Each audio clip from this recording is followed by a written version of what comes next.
Oh man, there he is. Ah, he's so cute. I love him. He is okay.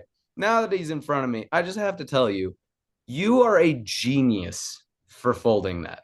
Advice you should take. Dwight, come on, knock it off. Listen to wise Yoda puppet you should. Go away. It was difficult for anyone to take Dwight seriously. He was usually pretty clueless and totally strange. But somehow through Origami Yoda, he knew all the answers. Read these outrageously funny case studies when crazy Dwight gives out Jedi-wise advice and helps fellow classmates overcome bad situations. So great, Yoda. Tell us why everyone should read this book. Fits of laughter you will have. Make you wise it will. Pick up your copy. At your book fair it will be. So, Tom, your books were one of those rare series that made kids laugh and feel understood at the same time, especially me. And I just want you to feel that through all these questions that we're going through.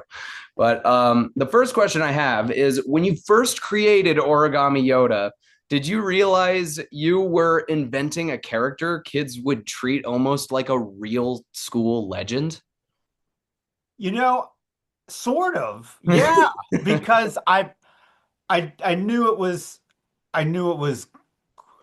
awesome. It was bigger than me. I knew it. As soon as I mean, I don't know if you've heard the story before, but I folded Origami Yoda not to make a book about him, but because I love Yoda, and since I do origami, and when I found out there was such a thing as Origami Yodas, it's like, yeah, I want one of those for me. I wanted it. It was straight up fandom that made me do it. And then once it was on my finger, it was like something bigger than me really took over, and it was about 10 years of of the force being with me. And so I never realized that people would really take it that seriously, but I did realize I've got a much better story on my hands than the ones I've been doing so far. This could really be something. Yeah, absolutely. I mean, Yoda is also my favorite character, and I kind of share that same fandom with you. I don't know what it is, but the moment I saw him, I've just always been kind of obsessed with the little green guy. I think he's the greatest Jedi to ever walk the galaxy. Definitely, definitely. Uh, but I love that. I love that you just created it out of fandom too. That's so, oh, I can't tell you how many times I've done stuff like that, being like, "Yup, this is it right here." And I'm having, I just can't tell you. It's perfect. One thing fans love about the series is that the weirdness actually feels realistic. How did you capture the middle school chaos so perfectly in this series? Oh, well, that's nice of you to say. I think I didn't so much capture it as just rewrote it. It was already, I lived it. That's fair. So much of it was real, and so much of it was just like for a while I was writing the books, I was really sort of living, and my brain was living in my old middle school. And I spent so much time just thinking about like the hallways and the classes and the disasters and the sitting in the cafeteria. What was the stuff we were fussing about in the cafeteria? And so all that stuff, like the popsicles that all tasted like apple juice, no matter what flavor you got. Yeah. Yeah, that wasn't imagination. That was crappy real. popsicles that we got when we were in school. And taking everybody's extra peaches that they didn't eat and then vomiting them up at the end of the day. Yeah. That wasn't imagination. That was real. I did that in front of everybody. And not on cupcakes. That was I can't remember. No, wait, the cupcakes was this different thing, I think.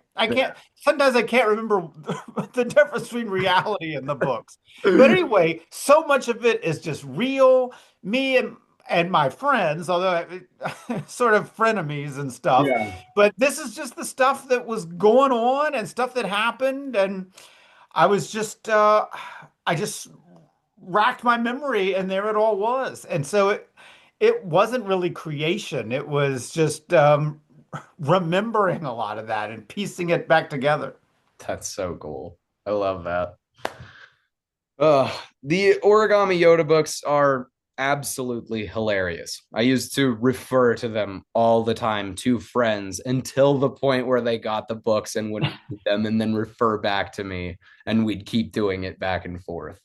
But they also sneak in surprisingly wise advice. I've taken a lot of the stuff that Origami Yoda has said to heart, and it has worked genuinely, Wow.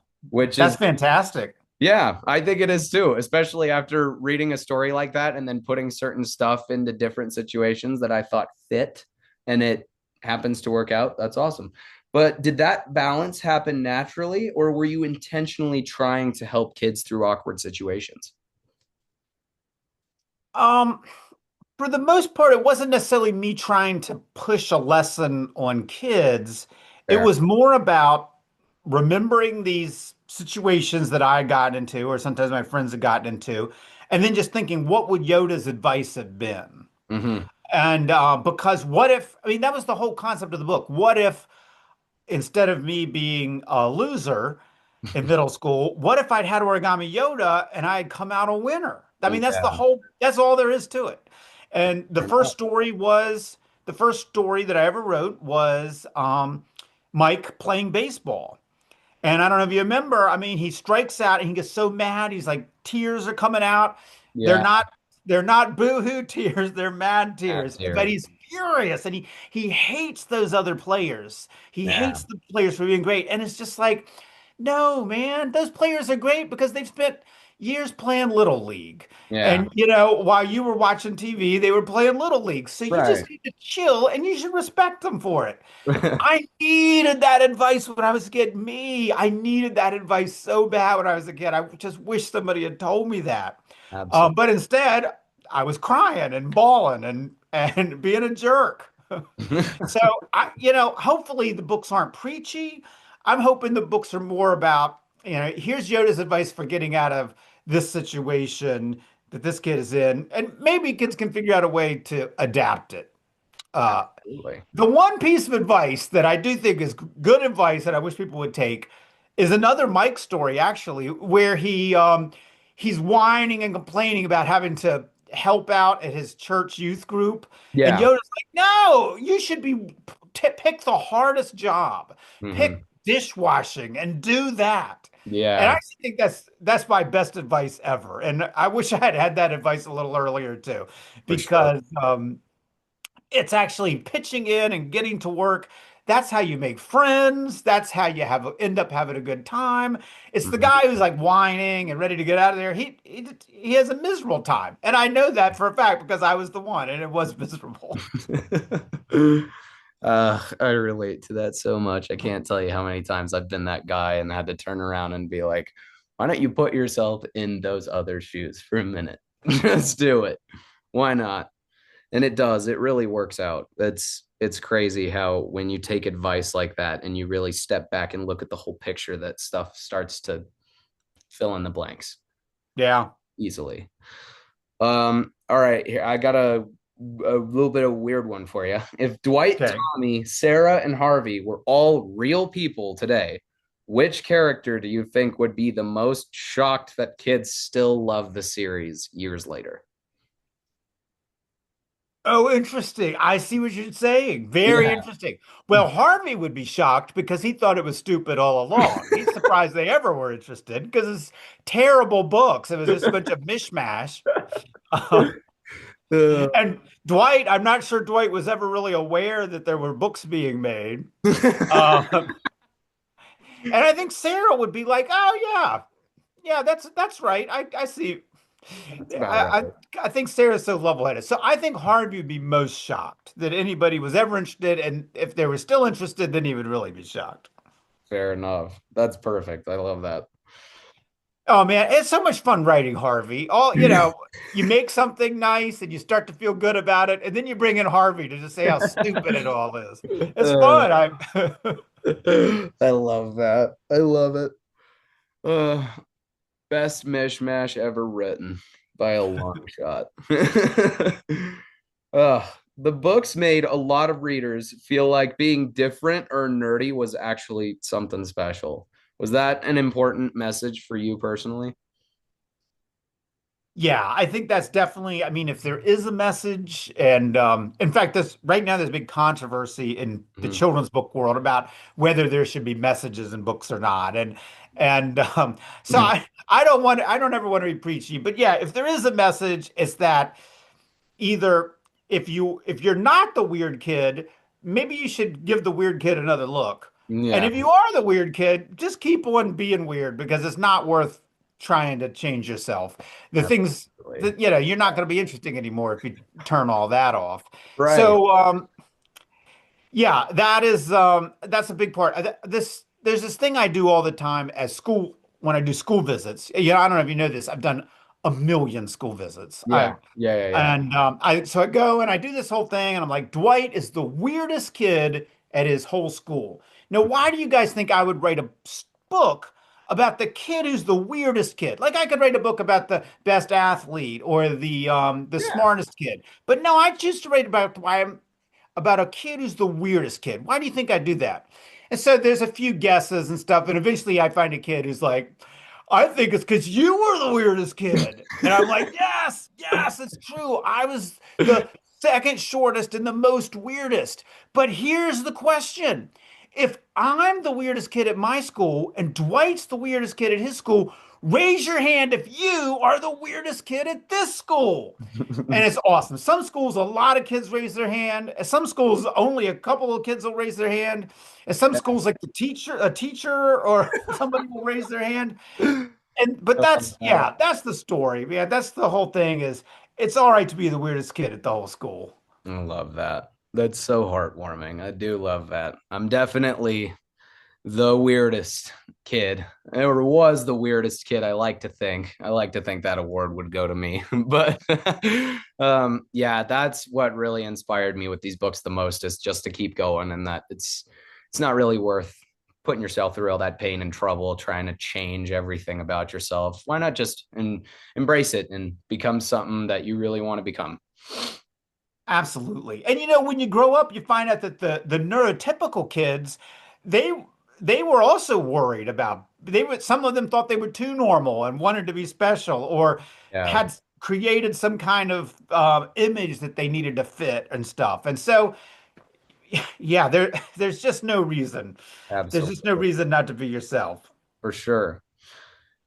So your books, this is a really good one. I can't wait to talk to you about this. So your books made thousands of kids try origami for the first time, including me. I had never tried origami before, and then after I read your book, I actually got into, I think it was like A Thousand Paper Cranes, that awesome book where the lady folds cranes, and then I just started folding everything. Yeah, yeah. Teachers wanted me paperless. They wanted me to not have paper because I just folded and folded and folded. And I'd make them stuff too.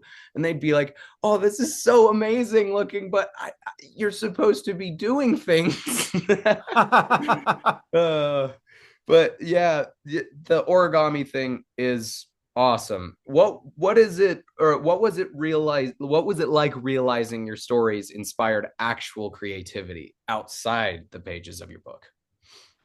Yeah, it was pretty incredible. I was expecting kids to fold Yoda. Yeah.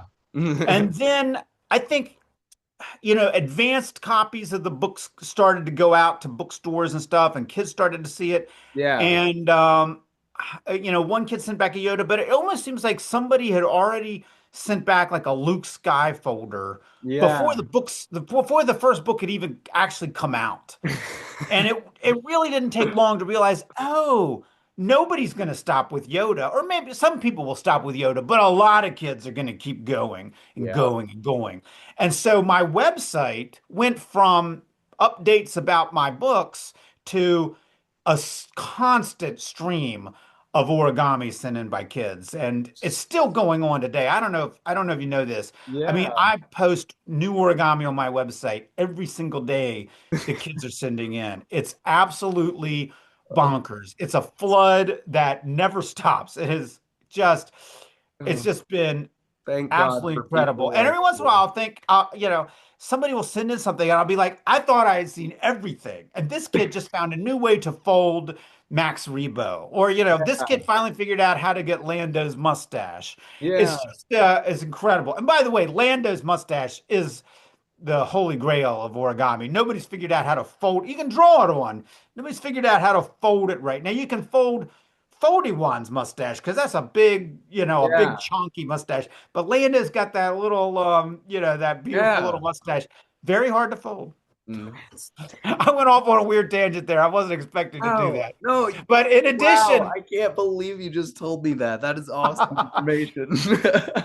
and in addition to all the Star Wars stuff, they send in everything. I've gotten Yeah. just about everything from pop culture ever. I've gotten it at some point. We've Yeah. got a Pokemon Pokedex where we've got every single one of the original 255 Pokemon, and then more that people have sent in. And I mean, they're unstoppable. I can't stop them. And Wow. even though some of them grow up and leave the site, more of them, Come little like toddlers, they grow up as they start folding. So it's just a constant stream, in. and it's been probably the most rewarding thing of my whole life Cool, man. has been this relationship with the kids on through the website. They Yeah. read my books, but they didn't stop there. Yeah. Um, if you've seen like in the back of the later books, like Emperor Pickleteen, there are these huge lists of kids. And it's because they were amazing and they were inspiring me. Mhm. And I wanted to include them. And it was just like this party we had going on. And it's never stopped either. This is the crazy thing. It's still going on. That's so cool. I can't express to you enough how much the Super Folder website means to me and how many times I've gotten back on, re-uploaded random stuff under another name, and then just keep doing it and fold another random stuff. And I used Now, to be what are on some of that your website every what day. are some of your super folder names? Um, so my RT Louis one is my main one that I tried to keep forever, but I ended up losing it once or twice. And then I finally got it You back. mean you couldn't find the password for it? Yeah, I I couldn't wonder find if the password for it. And maybe then Webmaster Sam could find that. I don't know. yeah, maybe because I've folded quite a few different things under your stuff, and there's some really weird entries. But I do believe I folded some Pokemon stuff. I do believe I folded some more Star Wars characters, and I did some more video game ones, I believe, because no Oh, one, did you? yeah, no one was really into the video game stuff back then. So I was like, I kind of want to do video game ones. And I did one that was real odd. I think it was like Kirby, where it was a finger puppet, but it's just a little ball with feet. I'm like, oh yeah, fourfold. That definitely works. It looks like him, and it did. But That's awesome. um, Now, were you on back in the talk zone days when yes, I when you guys was. could talk to each other? Yes, I was. Those were wild days, but man, it just got Wild. out of control. It got out of control, but it was a ball while it was going on. Oh man. Now that I mentioned that, I have to show you one thing. I'd be remiss if I didn't show you some of my origami.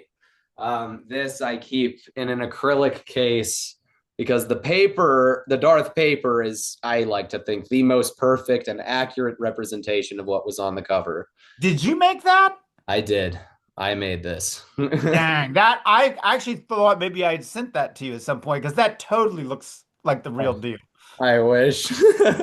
I think a few times, even on the Talk Zone, I've tried to ask how I could ask you to buy the original cover Yoda and what your price would actually be. You have Oh no man. Should idea I how should I many. get him out? Should he come out? Oh, oh, please. Oh, you have no idea to see the man himself. Oh, man. Well, now, first of all, Oh, here's the pickle Emperor. team. And now, the Emperor, that was a real pickle. And so it's gone. The pickle itself is gone. It lasted a long time. It Really? became not unlike what happened in the book. It became a mummified pickle. And I mean, it lasted forever, but now it is finally gone. So it's now really very ghostly pickleteen. Love that so much. All right, here we go. Now, here's Origami Yoda in this box. And he Yeah. just got I don't know if you saw that post, that 10 years later post I did Yeah. recently. He got a new lightsaber. He got his lightsaber fixed for that. So he's all ready now. Yes. you're a genius. I don't think you give yourself enough credit for how genius these folds actually are. Oh, The that's ears into the robe, and the head, and the eyes, and the mouth. It's iconic. It's iconic. Every time I think Yoda now, that is what I think. It's why I spent class after class after class after class trying to get your exact thing right. if I really was a genius, I'd be able to do it again. Well, And I've never been able to do it again. that's what makes it pure genius. You can't ask Van Gogh to paint the same exact painting again. It's not going to be the same painting. uh, but Oh yeah, I just that's funny. That's when funny. I first saw it too, even when I was a kid, I was like, dude, I know I can figure out how he folded this. This is the coolest version of Yoda I've ever seen. I have to do it because I don't know what it is about it. It just perfectly represents him, in my opinion. It's wisdom in folds. I love it. And I mean, the crazy thing about it is, I mean, if it had not, I mean, well, not this one. Yeah, Actually, now that I think about it, not this, although there's a weird story about this one too, actually. But yeah, with the first one that I folded, hmm because it wasn't really the Kawahata Yoda, it was yeah, because I couldn't do that. It was my own thing. yeah. I've But also tried to fold. there's a lot of ways you could fold that where it would not have an opening at the bottom. And Hmm. if it had not had an opening at the bottom, the books wouldn't exist. Wow. You know? I mean, because if it had had like if it had stood up nicely on its own, I just would have Yeah. stuck it somewhere and it would still be sitting there gathering dust. But Wow. because it didn't stand up on its own, but it did have a opening at the bottom, that's the reason the books exist. That's so amazing. That's so cool. But Wow. the funny thing about this is not, did not really intend for this to be the cover Yoda. Hmm. I wanted the cover Yoda to be one that a kid could fold. Yeah, that's Um, and the art director at the publisher was like, no, we want the better. He's like, of course I want the better looking one to be on the cover. And he was, and I was like, okay, that makes yeah. sense. And Like, so, oh, I would want to use that for a movie. That's how good it is. It's so good. I can't explain it. It just is. It's pure genius to me. um, but yeah, I just can't explain to you how much that has like inspired me to be creative in my own way. And good. I'm glad to hear that, man. Now, honestly, you're a very creative person. Every time I turn around, you've got some kind of new thing going, yeah, and I switch it I up never quite a know what bit, to huh? expect next. What is your creative thing at the moment? I mean, there's this podcast, obviously, but Yeah, what else are you creating at the moment? so I'll give you a little bit of insight, just because you're my absolute favorite. um, well, nowadays, what I like to do, because I'm going by my regular name and I just have a pseudonym as my username, which is RT Louie. I've always gone under that for Instagram, Facebook. It's just easier for everyone to remember and type in. But everybody knows me by my first and last name. So I get to be myself, which is firstly awesome. But I've also gotten into this weird little internet fandom called analog horror. And it's, I don't know if you've heard anything about the new Backrooms movie that's coming out, The but new what movie? Backrooms. Oh, It's, Backrooms. I thought you yeah. said bathrooms movie, and I was like, oh, all of pants you must wet. I love I love it. Okay, Backrooms. Yes. Okay. Yes. Yeah, so there's these like liminal spaces and kind of like Y2K nostalgic-esque areas that make people feel a certain kind of creepy and Right. eerie. And I attack that. I like go after that. And I don't know what it is about the way I do things, but for some reason, about 3 or 4 years ago, I made one about Family Guy. I just grabbed a clip or two and I was like, I'm gonna mesh the data and I'm gonna like, you know, I'm gonna make it look horrific. I'm gonna make it look scary. And Okay. another guy had already kind of done that with clips that are already pretty gory from the show, just compiled them together and put them to amazing grace, slowed down. So it was kind of creepy. So I was like, I'm gonna do something similar, but I'm gonna mesh the data a little bit. I'm gonna keep going with his story. I'm gonna make it seem like this is the real story. And it was just about 270 videos and 4 years later, and a bunch of these analog horrors. I've done it for almost every brand, every TV show, every movie, Wow. pretty much everything you can think of. I've probably done an analog horror of it. Wow. What's the most recent one you've done? The most recent one I actually did is an old mobile game called Cut the Rope. I don't know if Oh, you, sure. I remember Cut the Rope. Yeah. yeah.